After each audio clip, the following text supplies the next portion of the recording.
Assalamualaikum warahmatullahi wabarakatuh. Kisah hidup setelah menikah, lucu dan bikin haru. Simak cerita berikut ini, jangan lupa like, komen, dan subscribe YouTube kami. Hujan turun deras saat bel pulang berbunyi. Semua siswa berlarian keluar kelas, berusaha menghindari basah, tapi Dira tetap duduk di bangku paling belakang, merapikan bukunya dengan tenang.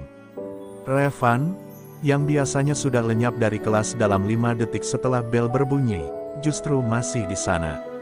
Mereka berdua terjebak. Lagi, duduk sebangku bukan pilihan mereka, tapi ulah guru yang memisahkan teman-teman yang terlalu ribut. Ironisnya, Revan malah jadi masalah baru untuk Dira. Namun sore itu, di antara suara hujan dan lampu kelas yang mulai redup, ada sesuatu yang berubah. Entah dari tatapan Revan yang mendadak tenang, atau cara Dira berhenti mengeluh karena merasa lelah sendiri. "Aku suka hujan," kata Revan tiba-tiba. Suaranya tak sekeras biasanya. "Kayak kamu." Diam-diam ganggu. Dira menoleh, siap marah, tapi matanya menangkap senyum kecil di bibir Revan yang tidak seperti biasanya, bukan mengejek, tapi tulus. Detik itu, dada Dira terasa aneh. Jantungnya berdetak lebih cepat, tapi ia tak tahu kenapa. Ia ingin membalas, tapi tak ada kata yang keluar. Dunia seperti menyempit, hanya menyisakan suara hujan dan dua remaja yang mulai sadar bahwa sesuatu sedang tumbuh di antara mereka. Hari demi hari, Revan mulai berubah. Ia lebih sering datang tepat waktu, mulai mencatat pelajaran, dan bahkan mendengarkan Dira ketika ia bicara soal buku. Teman-teman mereka mulai menggoda, tapi mereka berdua menolak. "Biasa aja," kata Revan tiap ditanya. Tapi diam-diam, ia mulai membawa payung ekstra kalau hujan turun. Sementara Dira mulai tersenyum setiap kali melihat Revan tertidur di bangkunya, menyebalkan, tapi menyenangkan. Cinta mereka tak meledak seperti petasan, tapi tumbuh diam-diam seperti bunga liar di sela-sela batu. Namun tidak semua berjalan mulus. Orang tua Dira tidak suka Revan, terlalu santai, terlalu bebas. Beberapa kali Dira dimarahi karena pulang bareng Revan. Sementara Revan sendiri mulai ragu. Ia tahu hidup tak selalu soal perasaan, dan ia sadar ia bukan anak orang berada. "Kalau nanti kamu capek sama aku, gak apa-apa," kata Revan suatu malam saat mereka duduk di depan warung setelah hujan. Tapi Dira hanya menggenggam tangannya erat. "Aku gak pergi kemana-mana," bisiknya, meski suaranya gemetar. Setelah lulus, badai datang. Mereka kuliah di kota berbeda, jarang bertemu, mulai sibuk dengan dunia masing-masing. Mereka bertengkar, saling diam, lalu kembali saling mencari. Ada masa di mana Dira menangis sendiri di kamar kos karena Revan tak lagi sering menelepon. Ada masa di mana Revan merasa kehilangan arah karena merasa Dira terlalu jauh, terlalu cepat tumbuh dewasa. Tapi entah bagaimana, mereka selalu kembali. Seolah ada benang yang terus menarik mereka untuk tetap bersama, walau dunia terus mencoba memutuskan. 6 tahun kemudian, Dira berdiri di pelaminan dengan mata berkaca-kaca. Di hadapannya, Revan, yang dulu hanya anak laki-laki usil di bangku belakang, kini berdiri dengan mata penuh janji. Semua perjuangan, semua air mata, semua hujan yang pernah mereka lewati, hari ini bermuara di sini. Di hadapan keluarga, teman lama, dan guru yang dulu menghukum mereka karena terlalu banyak bicara di kelas, Dira dan Revan mengikat janji. Bukan janji yang dibuat di kertas surat beraroma bunga seperti zaman SMA, tapi janji yang ditempa oleh waktu, luka, dan kesabaran. Cinta mereka bertahan, bukan karena sempurna, tapi karena mereka memilih untuk tetap tinggal. Pagi pertama setelah akad, Revan terbangun lebih awal dari biasanya. Di sampingnya, Dira masih terlelap, rambutnya berantakan, wajahnya polos tanpa riasan. Ia terlihat begitu damai, begitu nyata.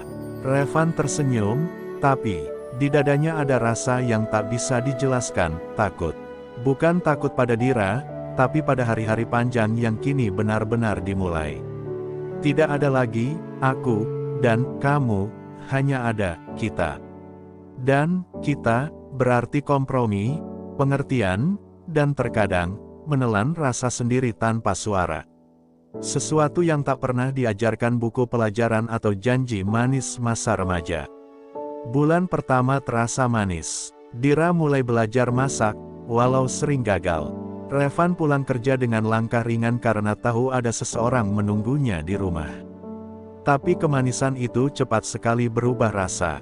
Revan yang terbiasa hidup santai mulai kesal karena Dira selalu menegur soal sepatu yang diletakkan sembarangan. Dira yang dulu bisa tertawa saat Revan lupa hal kecil, kini merasa jengkel karena merasa tak dihargai. Mereka mulai saling diam, saling mengalah, tapi bukan karena mengerti, melainkan karena lelah. Cinta mereka masih ada, tapi kadang terkubur oleh rutinitas dan ekspektasi yang dulu tidak mereka bayangkan. Suatu malam, Dira menangis diam-diam di dapur. Revan baru saja membentaknya karena pulang ke rumah tanpa kabar. Padahal dia hanya terlalu lelah untuk menjelaskan.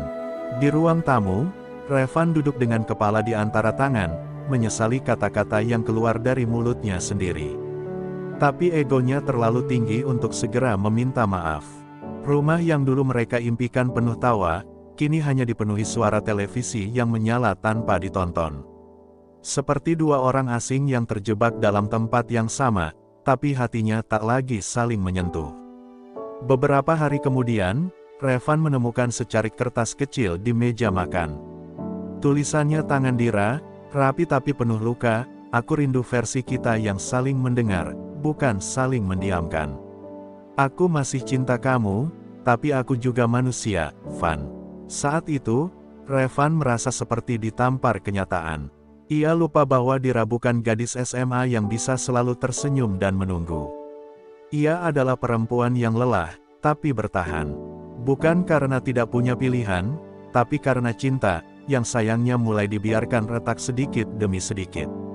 Malam itu, Revan duduk di samping Dira yang tertidur dengan mata sembab. Ia menggenggam tangan istrinya, seperti dulu saat pertama kali mengungkapkan cinta di bawah gerimis. "Maaf, Dir," bisiknya lirih. "Aku lupa caranya mencintaimu dengan cara yang kamu butuhkan." Dira tidak menjawab, tapi air matanya kembali jatuh. Dan dari sana, mereka memulai kembali. Bukan dari nol, tapi dari tempat mereka sempat terjatuh. Karena rumah bukan sekadar atap dan dinding, melainkan dua hati yang saling memilih untuk tinggal, meski dunia kadang terasa terlalu berat untuk dijalani. Hidup tidak pernah memberi peringatan sebelum mengguncang. Beberapa bulan setelah mereka mulai belajar saling merangkul lagi, badai datang tanpa aba-aba. Revan tiba-tiba dirumahkan dari pekerjaannya karena perusahaannya bangkrut. Ia pulang dengan wajah yang tak pernah dilihat Dira sebelumnya, bukan marah, bukan sedih, tapi kosong. Sejak hari itu, pagi di rumah mereka tidak lagi penuh aroma kopi, melainkan keheningan yang menusuk. Dira mencoba tetap kuat, menawarkan bahunya, tapi Revan mulai menarik diri. "Aku nggak bisa jadi suami yang kamu banggakan," ucapnya lirih suatu malam, tak berani menatap mata Dira.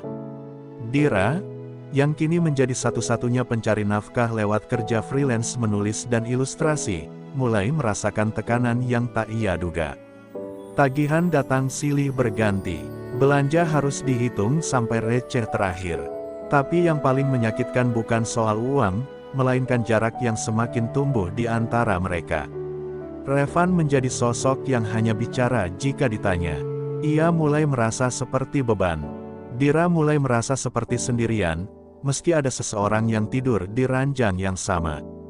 Cinta yang dulu terasa kuat, kini diguncang oleh sunyi yang tak bisa dijelaskan dengan kata-kata. Pada suatu malam, saat listrik padam karena mereka lupa bayar tagihan, Dira menyalakan lilin dan duduk di lantai dapur. Ia menyandarkan kepala di meja makan dan menangis dalam diam. Revan datang dan melihat punggung perempuan yang selama ini bertahan untuknya. Tanpa banyak bicara, ia duduk di samping Dira, menggenggam tangannya. Tak ada janji, tak ada pembelaan. Hanya genggaman bisu yang berkata, "Aku masih di sini."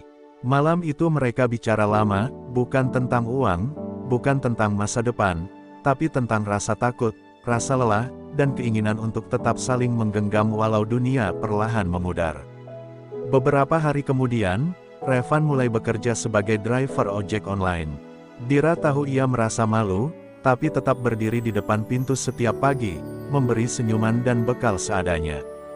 Ia menulis di dinding dapur, rumah ini akan tetap berdiri selama kita saling percaya.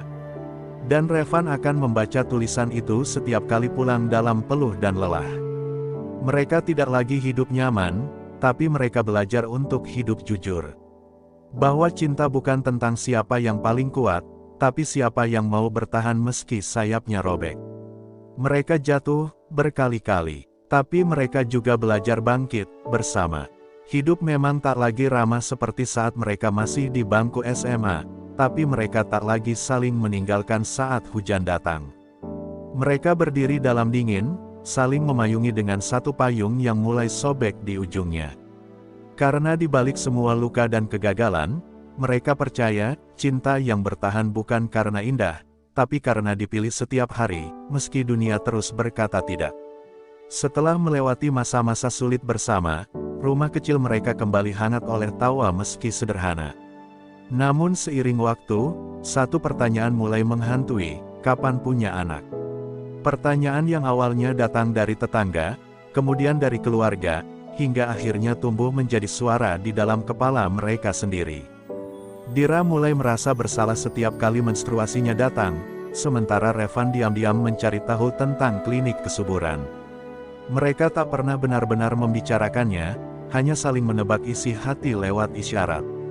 Tapi makin lama, sunyi itu menjadi jurang yang memisahkan. Suatu malam, Dira memecah diam. Suaranya gemetar, "Apa kamu nyesel nikah sama aku?" Revan terkejut. Ia menatap wajah istrinya yang begitu ia cintai, tapi tampak rapuh seperti bening kaca yang siap pecah. "Kenapa kamu bisa pikir gitu?" tanya Revan pelan. "Karena aku gak bisa kasih kamu anak, karena mungkin aku gak cukup jadi perempuan," jawab Dira sambil menahan tangis. Revan meraih bahunya, mencoba mendekap, tapi Dira mundur.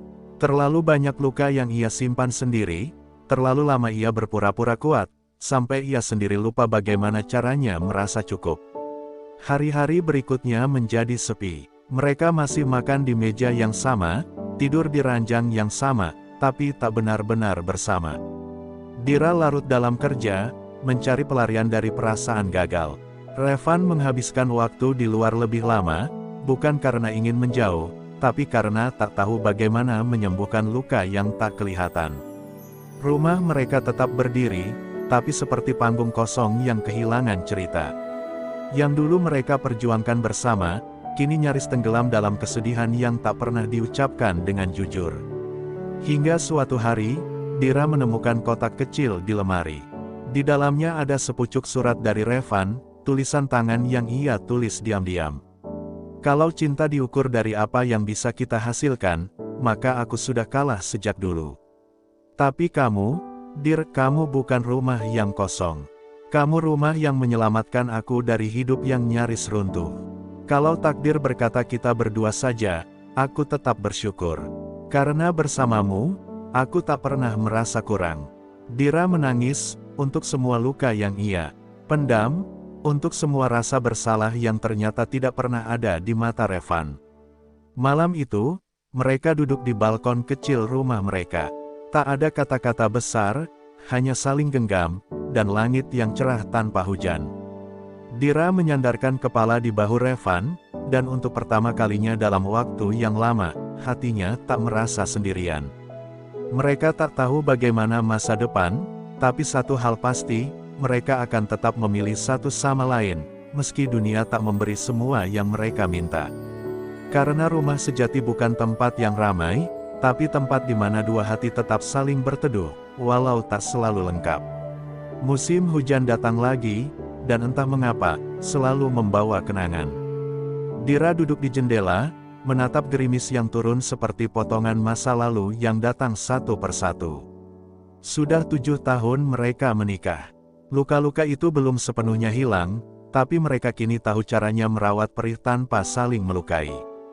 Hidup masih sederhana. Revan masih bekerja membawa penumpang dengan motor lamanya, Dira masih menulis cerita-cerita yang dibaca orang asing di internet. Mereka tidak kaya, Tidak punya banyak hal, tapi mereka punya satu sama lain, dan itu cukup. Atau, setidaknya dulu terasa cukup. Sampai suatu hari, tubuh Dira mulai lelah dengan cara yang aneh. Mual yang tak biasa, tidur yang terlalu panjang. Revan memaksanya ke dokter, dan hari itu, dunia seolah berhenti berputar. Dira mengidap tumor jinak di rahim, tidak mematikan, tapi cukup serius untuk membuatnya harus memilih pengobatan agresif yang berisiko, atau operasi pengangkatan rahim. Dan bersamaan dengan itu, harapan tentang anak yang selama ini mereka simpan rapat-rapat, akhirnya harus dilepas secara paksa. Dira menangis berhari-hari, merasa tubuhnya mengkhianati sesuatu yang bahkan belum pernah dia miliki. Revan tak pernah marah, tak pernah mengeluh. Tapi diam-diam ia menangis di kamar mandi, menggenggam handuk sirat mungkin agar suara isaknya tak terdengar. Ia tahu, mimpi mereka sudah lama digantung tak pasti, tapi kenyataan ini membuat semuanya terasa seperti akhir. Namun malam itu, ia duduk di sisi ranjang, menatap mata Dira yang sembab. "Kita kehilangan harapan, tapi bukan cinta," katanya pelan. "Aku tetap akan menua bersamamu, Dir, walau hanya kita berdua. Bahkan kalau suatu hari nanti aku harus mendorong kursi rodamu di taman, aku tetap bahagia, asal kamu di situ." Beberapa bulan kemudian, Dira menjalani operasi. Masa pemulihan tidak mudah, tapi ia punya tangan yang tak pernah lepas menggenggamnya. Mereka mulai rutin berjalan pagi bersama, menanam bunga di halaman sempit rumah mereka, dan tertawa lebih sering meski tangis pernah menghuni rumah itu terlalu lama. Dan suatu sore, saat gerimis turun seperti biasa, Dira menatap Revan dan berkata, "Ternyata, dari semua mimpi masa muda, yang paling indah adalah kamu." Revan menunduk, menggenggam tangannya lebih erat, dan membalas, "Dan kamu, adalah satu-satunya janji yang selalu ingin aku jaga, bahkan di ujung waktu." Di penghujung hari, hidup mereka bukan tentang apa yang tidak mereka miliki, tapi tentang siapa yang tetap memilih untuk tinggal. Dari bangku belakang kelas yang penuh canda, hingga rumah kecil yang penuh luka dan cinta, Revan dan Dira telah membuktikan bahwa cinta sejati bukanlah yang selalu bahagia, melainkan yang tetap bertahan, bahkan saat bahagia pergi terlalu jauh. Dan ketika dunia menua, mereka tetap duduk berdampingan, menatap hujan, dan menyadari satu hal, kisah mereka bukan tentang sempurna, tapi tentang setia. Waktu terus berjalan seperti biasa, tapi tubuh Revan tidak. Beberapa bulan setelah Dira pulih dari operasinya, Revan mulai sering batuk yang tak kunjung reda. Awalnya mereka anggap remeh, mungkin hanya karena lelah atau perubahan musim. Tapi ketika batuk itu disertai nyeri di dada dan berat, badannya turun drastis, Dira memaksa Revan menjalani pemeriksaan lebih dalam. Dan hari itu, langit mereka runtuh sekali lagi. Revan divonis menderita kanker paru stadium lanjut. Tak ada yang bisa mereka lakukan untuk menyembuhkan, hanya memperlambat dan menenangkan. Dira menolak percaya, menolak menyerah. Ia menggali semua informasi tentang perawatan, mencari pengobatan herbal, memeluk Revan setiap malam sambil berdoa dalam diam. Tapi Revan sudah lebih tenang, ia tahu waktunya terbatas, dan yang ia takutkan bukan kematian, melainkan meninggalkan Dira sendirian. "Aku takut kamu kembali merasa sepi seperti dulu," ucapnya saat mereka duduk di balkon, sore hari itu. Dira menggenggam tangannya erat, lalu berkata lirih, "Asal kamu pernah jadi rumahku, aku nggak akan pernah benar-benar kehilangan tempat pulang." Hari demi hari, Revan makin lemah. Nafasnya pendek, tubuhnya kurus, tapi matanya tetap hangat saat memandang Dira. Ia menuliskan surat-surat kecil, satu untuk setiap ulang tahun Dira nanti, satu untuk jika Dira rindu suaranya, satu untuk jika Dira merasa hancur dan ingin menyerah. Ia tahu tak bisa menemani selamanya, tapi ia ingin cintanya tetap tinggal, menempel di dinding hati Dira, bahkan saat dirinya telah menjadi nama di batu nisan. Pada malam terakhirnya, ia berbisik pelan di telinga istrinya, "Kalau nanti kamu lihat hujan, itu aku, datang sebentar, menepuk pundakmu, bilang aku masih di sini." Dira memeluknya sepanjang malam. Pagi harinya, Revan tak lagi membuka mata. Dunia menjadi sunyi dalam cara yang belum pernah Dira rasakan sebelumnya. Rumah yang dulu penuh suara motor, suara batuk, suara tawa, kini hanya berisi bayang-bayang. Tapi Dira tidak hancur. Ia menangis, ya, setiap malam, tapi ia juga belajar berdiri. Ia membaca surat-surat Revan, menanam pohon kenangan di halaman, dan setiap kali hujan turun, ia duduk di balkon, menyeduh teh hangat, dan menatap langit. Terima kasih sudah jadi rumah yang bahkan waktu tak bisa runtuhkan, bisiknya pelan. Beberapa tahun kemudian, Dira menerbitkan buku berjudul, Janji di Bangku Belakang Kelas, kisah cinta yang tak sempurna, tapi penuh kesetiaan. Di halaman pertama, ia menulis, untuk Revan. Kamu mungkin pergi lebih dulu, tapi kamu tetap di sini, di setiap hujan, di setiap hembusan napas, di dalam aku yang belajar hidup tanpamu, tapi tak pernah benar-benar sendiri. Dan saat pembaca bertanya, apakah kisah itu nyata, Dira hanya tersenyum. Karena cinta yang paling nyata, tidak selalu harus berakhir bahagia, tapi selalu meninggalkan jejak yang tak akan pernah hilang. Tahun-tahun berlalu, dan hidup terus berjalan meski langkah Dira kini lebih lambat. Rambutnya telah beruban, kulit mulai keriput, tapi senyumnya tetap hangat saat menyambut pagi. Rumah kecil yang dulu dibangun bersama Revan kini hanya ditemani suara radio tua dan denting sendok di cangkir teh. Namun, Dira tak pernah benar-benar sendiri. Ia selalu merasa Revan ada di sana, dalam desir angin, dalam lagu-lagu lama yang tiba-tiba terdengar, dalam hujan yang mengetuk kaca jendela. Kamu masih di sini, iya. Bisiknya setiap malam sebelum tidur, menatap sisi ranjang yang kosong tapi terasa penuh. Suatu hari, Dira menerima undangan reuni SMA. Ia hampir menolaknya, tapi akhirnya memutuskan untuk datang, dengan langkah yang gemetar namun hati yang kuat. Di aula sekolah, kenangan menyerbu, bangku belakang kelas tempat Revan dulu menulis puisi di bukunya, lorong tempat mereka pertama kali bertengkar, dan halaman tempat mereka berjanji diam-diam bahwa suatu hari nanti, akan menikah. Teman-teman lama menyambutnya, sebagian besar sudah lupa detil kisah cinta masa muda itu.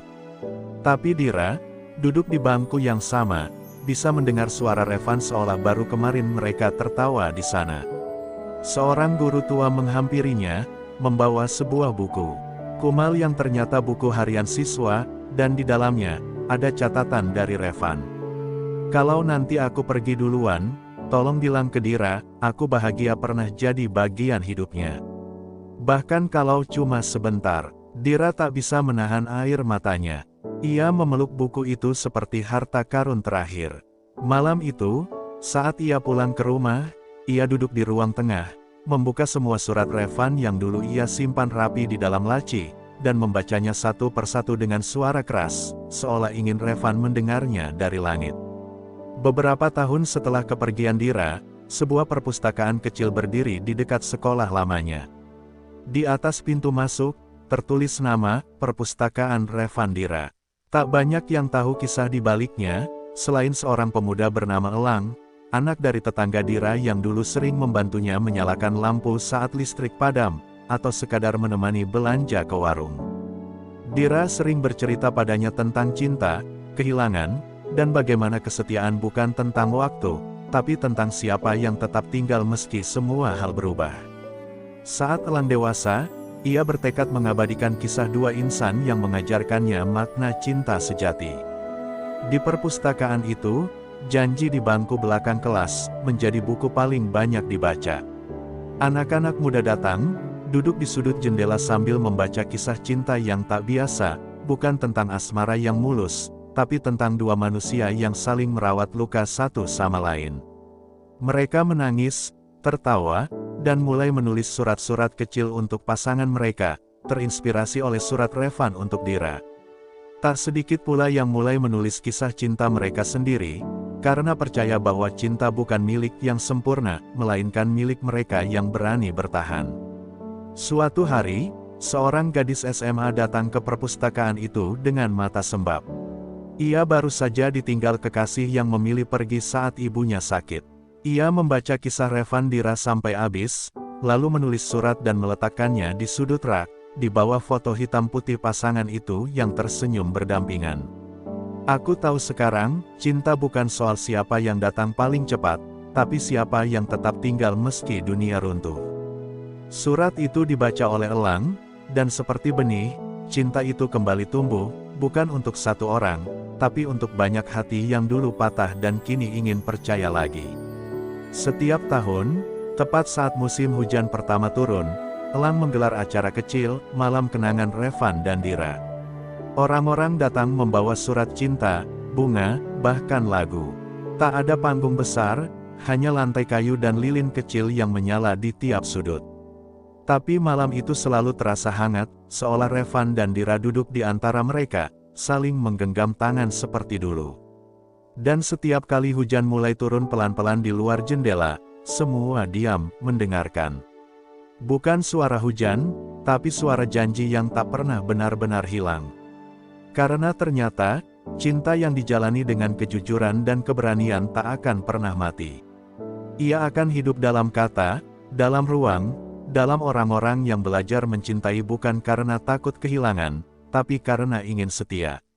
Di balik setiap hujan, ada jejak Revan dan Dira yang tak terlihat, tapi selalu bisa dirasa, oleh siapapun yang percaya, bahwa cinta sejati mungkin tak bisa dimiliki selamanya, tapi bisa diwariskan selamanya.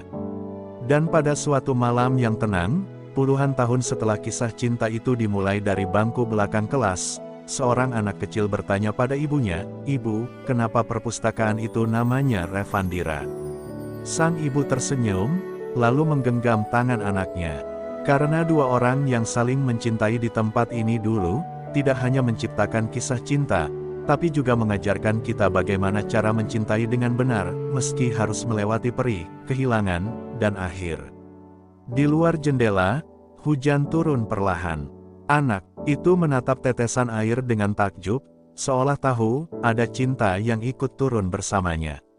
Kisah Revan dan Dira tak pernah menghilang. Ia menjadi cerita yang dibisikkan dari generasi ke generasi, dibaca ulang oleh hati-hati yang terluka, dan ditulis kembali dalam bentuk puisi, lagu, dan doa. Mereka yang pernah merasa patah, kini percaya bahwa cinta sejati bukanlah yang menghindari luka, tapi yang memilih untuk tetap tinggal meski luka datang bertubi-tubi.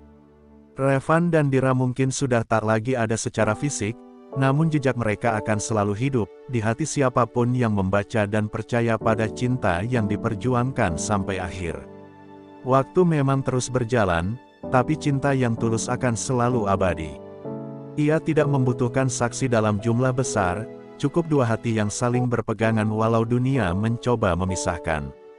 Revan dan Dira telah menjadi bukti bahwa cinta masa sekolah bukan hanya sebatas nostalgia, tapi bisa menjadi pondasi untuk kehidupan yang bertahan, meski harus melalui musim kehilangan dan pengorbanan yang tidak mudah. Dan dari mereka, kita belajar bahwa janji yang diucapkan di masa muda, bisa menjadi cahaya bahkan saat hidup mulai gelap. Kini, jika suatu hari kamu merasa sendiri, merasa kehilangan arah, duduklah sebentar saat hujan turun. Dengarkan suara langit, mungkin di antara gemericik itu, kamu bisa mendengar suara dua jiwa yang saling mencintai berkata, "Kamu nggak sendiri." Cinta yang tulus akan selalu kembali, dalam bentuk yang tak kamu duga. Terima kasih sudah menyimak cerita ini sampai akhir.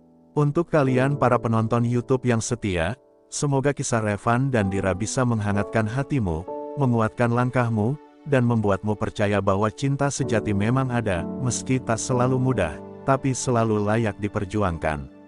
Semoga kamu menemukan seseorang yang tidak hanya hadir saat bahagia, tapi juga bertahan saat dunia sedang runtuh. Semoga kamu dicintai dengan sabar, didengar dengan tulus, dan dipeluk dengan hati yang tak mudah pergi. Jika kamu suka cerita ini, jangan lupa like, share, dan tulis pendapatmu di kolom komentar. Ceritamu bisa jadi kisah berikutnya yang akan kami angkat. Sampai bertemu di kisah cinta lainnya. Dan ingat, cinta sejati tidak pergi. Ia hanya menunggu, dalam bentuk hujan.